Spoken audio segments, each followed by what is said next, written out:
नमस्कार, मैं हूं अनुराधा प्रसाद। आप देख रहे हैं इतिहास गवाह है बंगाल स्पेशल। 2021 के चुनावी अखाड़े के लिहाज से 6 अप्रैल की तारीख सबसे खास है। इस दिन 5 राज्यों की 475 विधानसभा सीटों के लिए वोटिंग होनी है, जिसमें से तमिलनाडु के 234, केरल के 140, असम के 40, पश्चिम बंगाल के 31 और पुडुचेरी के 30 विधानसभा सीटों पर मतदाता ईवीएम का बटन दबाकर अपना फैसला सुनाएंगे। सभी सीटों पर चुनाव प्रचार थम चुका है। बैटल ऑफ बंगाल के ये तीसरे चरण का चुनाव होगा।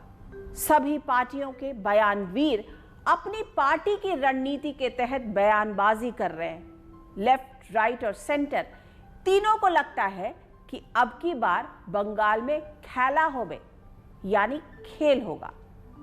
अपनी इस खास सीरीज में कल मैंने आपको दिखाया था कि कैसे बंगाल में इमरजेंसी के बाद हुए विधानसभा चुनाव में बड़ा खेल हुआ। 44 साल पहले हुए उस चुनाव में कांग्रेस का सूपड़ा ऐसे साफ हुआ कि आज तक सत्ता में वापसी नहीं हो पाई है। मुख्यमंत्री सिद्धार्थ शंकर रे की नीतियों ने कांग्रेस की जड़ें हिला कर रख दी, जिससे कम्युनिस्टों को आम लोगों में जनाधार मजबूत करने का शानदार मौका मिला। अब आगे की कहानी।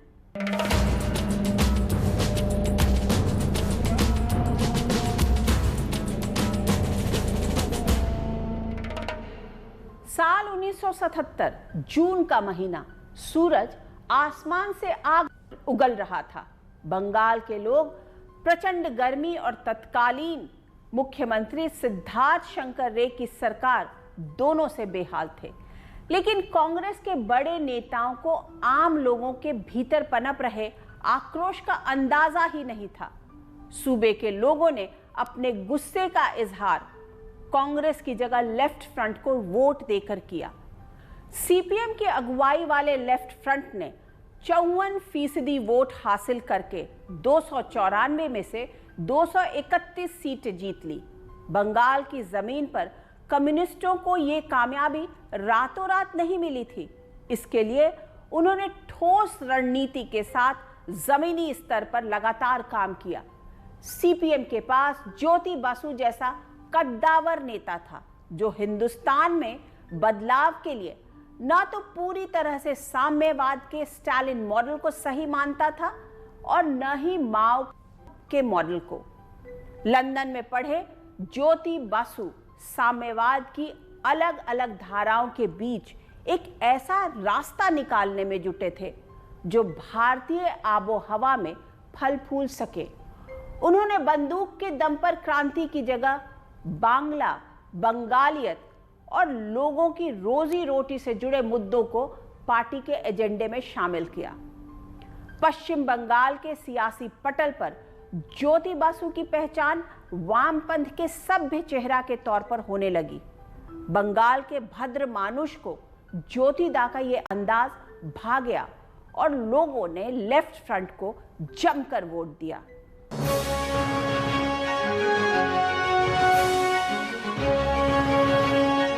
इक्कीस जून 1977 कलकत्ता। कलकत्ता में राजभवन के बाहर कम्युनिस्टों का जोश 7वें आसमान पर था। वामपंथ का सभ्य चेहरा और बंगालियत के पोस्टर बॉय ज्योति बासु मुख्यमंत्री के तौर पर शपथ लेने वाले थे। ये तस्वीरें उसी शपथ ग्रहण समारोह की हैं। राज्यपाल A.L. डियास ने ज्योति बासु को पद और गोपनीयता की शपथ दिलवाई। अब मुख्यमंत्री ज्योति बासु के सामने चुनौती थी बंगाल के करोड़ों लोगों के उन सपनों को पूरा करने की जो कम्युनिस्टों ने दिखाए थे। अब भूमिहीन मजदूरों को जमीन का, कारखानों में काम करने वाले मजदूरों को ज्यादा तनख्वाह का और गरीबों को 2 वक्त की रोजी रोटी का इंतजार था। ज्योति बासु ने शुरू में 77 में लोगों को ये एश्योरेंस दिया था कि हम समाज को परिवर्तन करेंगे, और उसमें क्या है, विधवा भाता मतलब विडो अलाउंस, बेकार भाता मतलब अनएम्प्लॉयड यूथ के लिए अलाउंस, और पॉलिटिकल प्रिजनर को मुक्ति दिया जो नक्सलाइट्स था। तो शुरुआत जो हुआ था वो बहुत अच्छा शुरुआत हुआ था। सीपीएम के लिए राजनीतिक जमीन तैयार करते करते कॉमरेड बसु ये बात अच्छी तरह समझ चुके थे कि बंगाल की आर्थिक स्थिति अच्छी नहीं है। सूबे की आधी से ज्यादा आबादी गरीबी रेखा के नीचे जीने को मजबूर थी। ऐसे में बतौर मुख्यमंत्री उन्होंने भले ही पहला फैसला उन राजनीतिक कैदियों की रिहाई का लिया जिन्हें कांग्रेस सरकार ने नक्सली कहते हुए सलाखों के पीछे पहुंचा दिया था, लेकिन ज्योति बसु के सामने सबसे बड़ी चुनौती भूमि सुधार की थी।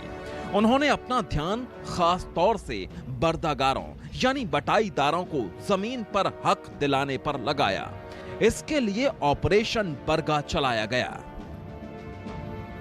29 सितंबर 1977 को ज्योति बसु सरकार ने West Bengal land amendment bill विधानसभा में पास करवा दिया।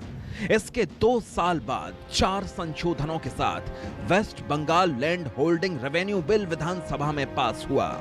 इसके बाद ज्योति बसु ने कहा, हम पूरी तरह से सामंती राजस्व व्यवस्था से बाहर आ गए हैं। तो सबसे प्रमुख काम उनके नेतृत्व में हुआ, बंगाल ने किया, या उनको इसका श्रेय दिया जाना चाहिए, वो था भूमि सुधार आंदोलन। भूमि सुधार जिस तरह से हुआ पश्चिम बंगाल, वो आज भी एक तरह से एक मॉडल के रूप में देखा जाता है। वो था ऑपरेशन बरगा। 25 से 35 लाख के बीच जो एक संख्या थी ऐसे किसानों की, भूमिहीन किसानों की, परिवारों की, उनको ये बरगा, ये जो पट्टे हैं, वो एक नोट जैसा होता था, वो दिया गया। लेफ्ट फ्रंट की सरकार ने भूमि सुधारों को युद्ध स्तर पर लागू करवाने के लिए नौकरशाही और पार्टी काडरों को लगा दिया, जिससे पश्चिम बंगाल में तस्वीर बदलने लगी। पहले जमीन मालिक बटाईदारों से आधी या उससे ज्यादा फसल लेते थे, लेकिन भूमि सुधारों के बाद बटाईदारों का उपज में हिस्सा 75% हो गया। इससे 10 लाख से ज्यादा किसानों को फायदा हुआ। लेफ्ट फ्रंट की सरकार ने सीलिंग सरप्लस लैंड और सरकारी जमीन गरीब खेतिहर मजदूरों में बांट दी। आंकड़ों के मुताबिक फरवरी 2008 तक 29,71,000 भूमिहीनों के बीच जमीन बांटी गई। ज्योति बसु सरकार के भूमि सुधार कार्यक्रम का नतीजा ये निकला कि खेतिहर मजदूरों को जमीन का मालिकाना हक मिल गया। ये ज्योति बसु सरकार की नीतियों और उनके कुशल प्रशासन का कमाल था कि बंगाल में बहुत कारगर तरीके से भूमि सुधार कानून लागू हो पाया। बंगाल हिंदुस्तान का पहला ऐसा सूबा बना जहां फसल कटकर सीधे बटाईदार के घर पहुंचने लगी। ऑपरेशन बरगा की सफलता ने पूरे देश में ज्योति बसु को एक बड़े नेता के तौर पर स्थापित कर दिया। उनकी एक और बात बंगाल के खासो आम के कानों में लगातार गूंज रही थी, वो ये थी कि मैं सरकार अंग्रेजों के जमाने से खड़ी राइटर्स बिल्डिंग से नहीं, गांव और छोटे कस्बों से चलाऊंगा। ज्योति बसु को ये एहसास हो चुका था कि लेफ्ट फ्रंट की जड़ें और मजबूत करने के लिए अभी बहुत कुछ करना बाकी है। उनकी सरकार ने सूबे में पंचायत चुनाव कराने का ऐलान किया। मुख्यमंत्री ज्योति बसु ने हिसाब लगा लिया कि बगैर पंचायती व्यवस्था को मजबूत किए लोगों की आंखों में पल रहे सपने पूरे नहीं किए जा सकते। ऐसे में लेफ्ट फ्रंट की सरकार ने सूबे में ग्राम पंचायत, जिला परिषद और पंचायत समितियों के चुनाव का फैसला लिया। इस दौर में लेफ्ट फ्रंट के पास कई अहम पदों के लिए अच्छे उम्मीदवार तक नहीं थे। एक आंकड़े के मुताबिक 1978 में सूबे में सीपीएम सदस्यों की संख्या 38,889 थी, जिसमें करीब 10,000 सदस्य तो बंगाल में लेफ्ट फ्रंट की सरकार बनने के बाद जुड़े थे। ये जो 3 टायर पंचायत सिस्टम ये पश्चिम बंगाल में लागू करके उस समय जो विनय चौधरी लैंड रिफॉर्म मिनिस्टर थे, वो लैंड रिफॉर्म के साथ साथ पंचायत का एम्पावरमेंट, क्योंकि लोग आम जनता एकदम लोअर लेवल तक पावर को सर्कुलेट करना। इसको राजीव गांधी ने भी बहुत तारीफ किया था। वो पार्टी पंचायत को यूज़ करके वो जो हमारे पार्टी के जो लोग होंगे उसी को सुविधा मिलेगा, और वो पंचायत जो है वो पार्टी का एक पार्टी ऑफिस बन गया, वो नुकसान हो गया है। 1978 में हुए पहले पंचायत चुनाव में लेफ्ट फ्रंट ने करीब 2/3 सीटें जीत ली। वोट मिला करीब 54%। आपको ये जानकर हैरानी होगी कि पंचायत चुनाव जीतने वाले ज्यादातर उम्मीदवार बटाईदार नहीं थे, बल्कि ये छोटे जोतदार, किसान, शिक्षक और समाज सेवियों की जमात से थे। लेकिन ये लोग भी बंगाल की तेजी से बदलती फिजा में लाल सलाम करने लगे और कम्युनिस्टों की सियासी राह पर चलते हुए बदलाव और क्रांति की बातें करने लगे।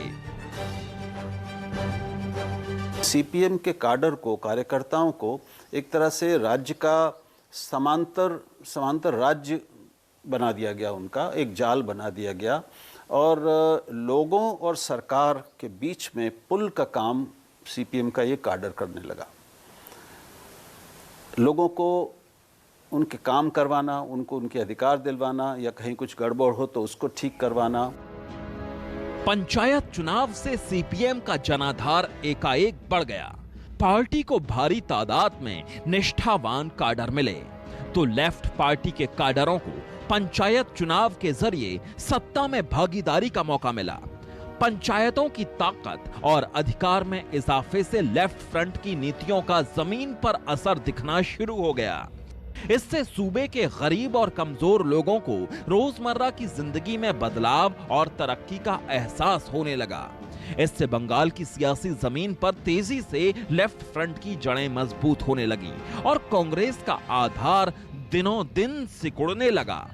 बदलती राजनीतिक फिजा में अलग अलग पार्टियों के कार्यकर्ताओं ने भी लेफ्ट का लवादा ओढ़ना शुरू कर दिया और बंगाल में हर गली चौराहे पर लाल सलाम गूंजने लगा।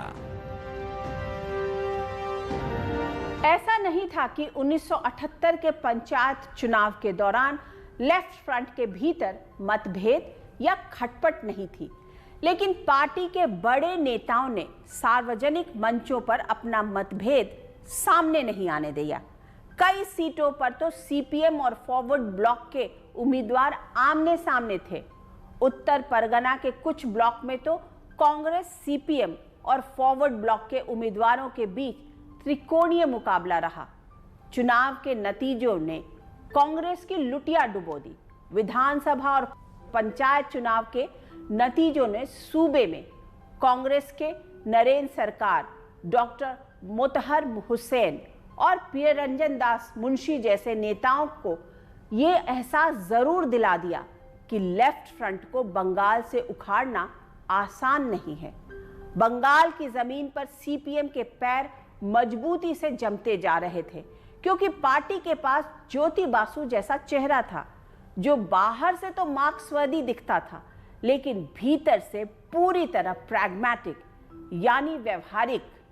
उन्होंने ऐसा रास्ता अपनाया जिससे सीपीएम ने मार्क्सवाद और बंगाली राष्ट्रवाद के बीच में तालमेल बैठाते हुए घर घर तक अपनी पहुंच और पहचान बना ली। 80 के दशक के शुरुआती दौर तक बंगाल के कोने कोने में सीपीएम का काडर तैयार हो गया।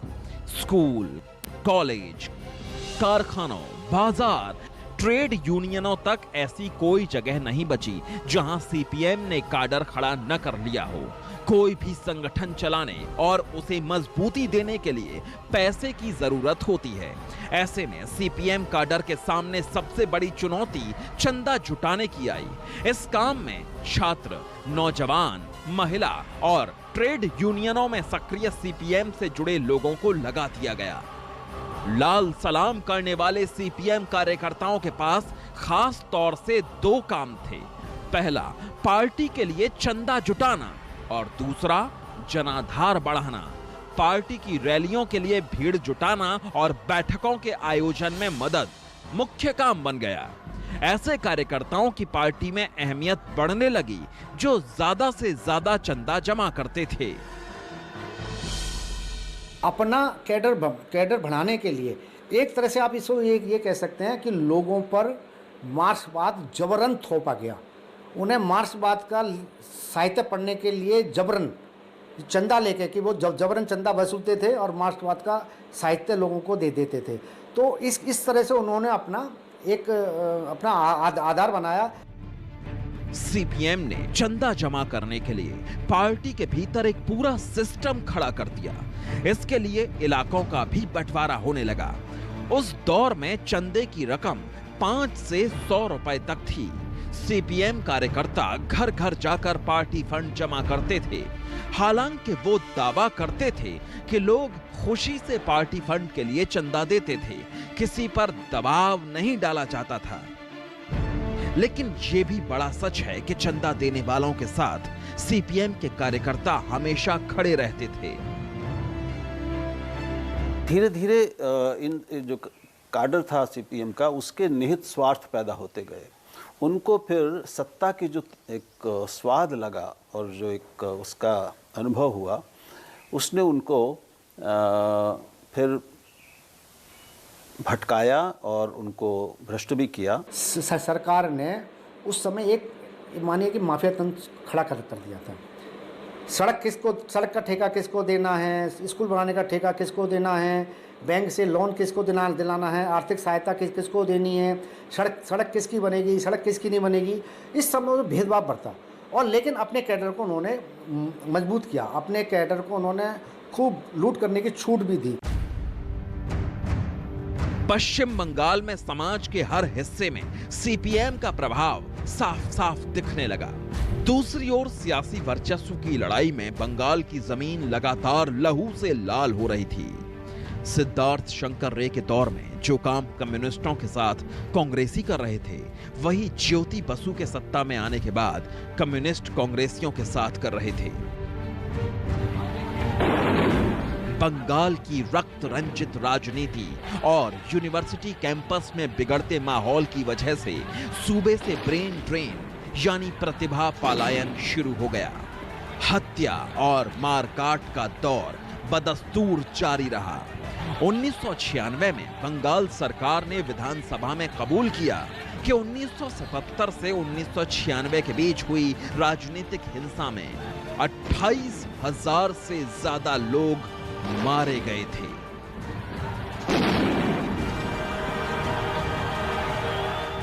पश्चिम बंगाल की बदली आबो हवा में लेफ्ट फ्रंट सरकार ने 2 बड़ी जमात तैयार कर दी। एक वो किसान जिन्हें ऑपरेशन बरगा के तहत जमीन का मालिकाना हक मिला। दूसरा ऐसे लोग जिन्हें पंचायतों के जरिए सत्ता में प्रतिनिधित्व मिला। सरकार और समाज पर मजबूत पकड़ बना चुके कम्युनिस्ट सूबे की हर समस्या को अपने तरीके से हल करने लगे। इस कड़ी में मरीज झापी का जिक्र करना बहुत जरूरी है, जहां हुगली और पद्मा नदी की धाराएं समंदर में मिलती हैं। इस वीरान द्वीप पर बांग्लादेश से भागकर आए हिंदू शरणार्थियों ने अपना ठिकाना बना रखा था। शरणार्थियों में करीब 40,000 के आसपास दलित थे। मरीज झापी द्वीप पर अवैध तरीके से रहने वाले शरणार्थियों को हटाने के लिए 26 जनवरी 1979 को पुलिस ने एक ऑपरेशन चलाया। इसमें कितने लोग मारे गए इसका कोई रिकॉर्ड मौजूद नहीं है। देश के बंटवारे के समय से ही पूर्वी पाकिस्तान से आए शरणार्थी मरीज झापी द्वीप पर बसने लगे थे, लेकिन 1971 में पाकिस्तानी सेना के अत्याचार से बचने के लिए लाखों की तादाद में शरणार्थी बंगाल आए, जिसमें से कुछ ने मरीज झापी द्वीप को अपना ठिकाना बनाया। 1977 में लेफ्ट फ्रंट की सरकार बनी तो नेताओं ने शरणार्थियों को सुनहरे सपने दिखाए, लेकिन ज्योति बसु सरकार उन्हें बसाने के लिए कुछ खास नहीं कर पा रही थी।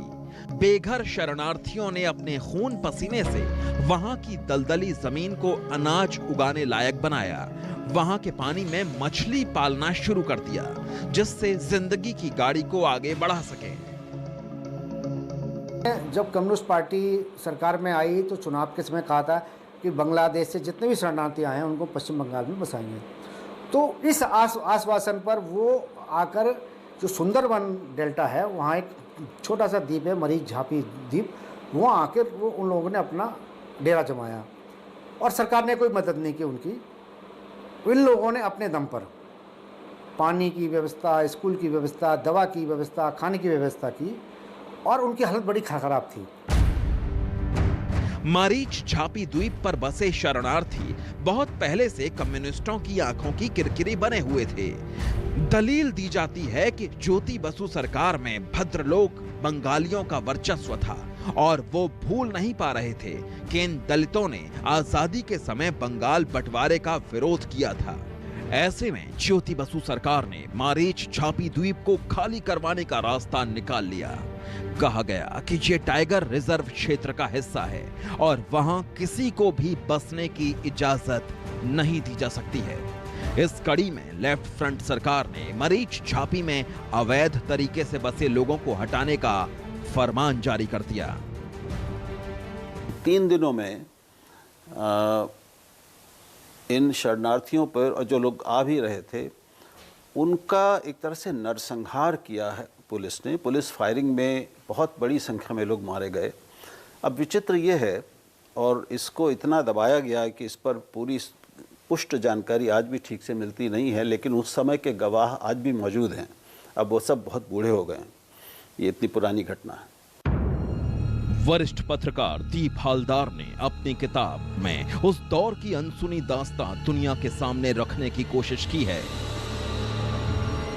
सरकार के आदेश के बाद करीब 100 पुलिस बोट और बीएसएफ के 2 स्टीमर ने इस द्वीप की घेराबंदी की। लोगों की आवाजाही पूरी तरह से बंद कर दी गई।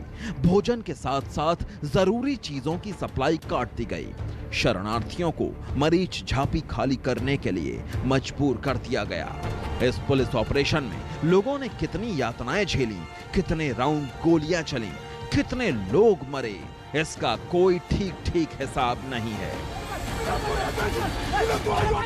इस दिन पूरा देश 1979 में गणतंत्र दिवस मना रहा था। 26 जनवरी 1979 के दिन पश्चिम बंगाल पुलिस ने बीएसएफ के साथ 100 बोट्स, 102 बड़े स्टीमर और 100 नावों के साथ जवान भरकर मरीच झापी द्वीप को चारों तरफ से घेर लिया। उनके पानी में जहर मिला दिया गया। उनका पूरी तरह से नाकेबंदी वो कर दी गई। 4 दिन मतलब 26 जनवरी से लेकर 31 जनवरी तक किसी को बाहर नहीं आने दिया गया। उनके पास खाना नहीं पहुंचाया गया। उनको पानी नहीं दिया गया। तो उनके और फिर पुलिस ने गोलीबारी की। तो इस सब ऐसे हालात में उन लोगों पर गोली बरसाई गई और 1500 लोग मौके पे मारे गए। हजारों लोग समुद्र में बह गए। लेफ्ट सरकार ने ऐसा ऑपरेशन चलाया कि शरणार्थियों को मजबूरन मरीच झापी द्वीप खाली करना पड़ा। जो जिंदा बचे उन्हें या तो वापस दंडकारण्य भेज दिया गया या उनके गायब होने को लेकर सैकड़ों कहानियां आज भी सुंदरबन इलाके में कही और सुनी जाती हैं। मरीच झापी द्वीप से शरणार्थियों को हटाने के लिए ज्योति बासु की पुलिस ने जो तरीका आजमाया था उसकी तुलना अंग्रेजों के जमाने में हुए जालियांवाला बाग नरसंहार से की जाती है। इतिहास में जब भी ज्योति बासु का जिक्र आएगा, मरीच झापी नरसंहार उनकी शख्सियत पर एक बदनुमा दाग की तरह नजर आएगा। उनकी नीतियों की वजह से बंगाल के खेतिहर मजदूरों की किस्मत के बंद दरवाजे तो खुले, लेकिन सूबे में फैक्ट्रीज के बंद होने का सिलसिला तेजी से जारी रहा। सूबे में रोजगार के मौके तेजी से सिमटने लगे। इतिहास गवाह है। बंगाल स्पेशल के इस एपिसोड में बस इतना ही। अगले हफ्ते आपको दिखाएंगे बंगाल में कैसे निकला कारोबार का कबाड़ा। तब तक के लिए मुझे दीजिए इजाजत। चुनाव से जुड़ी निष्पक्ष खबरें और अपने हक से जुड़े मुद्दों की मुखर आवाज के लिए आप देखते रहिए न्यूज़ 24। नमस्कार।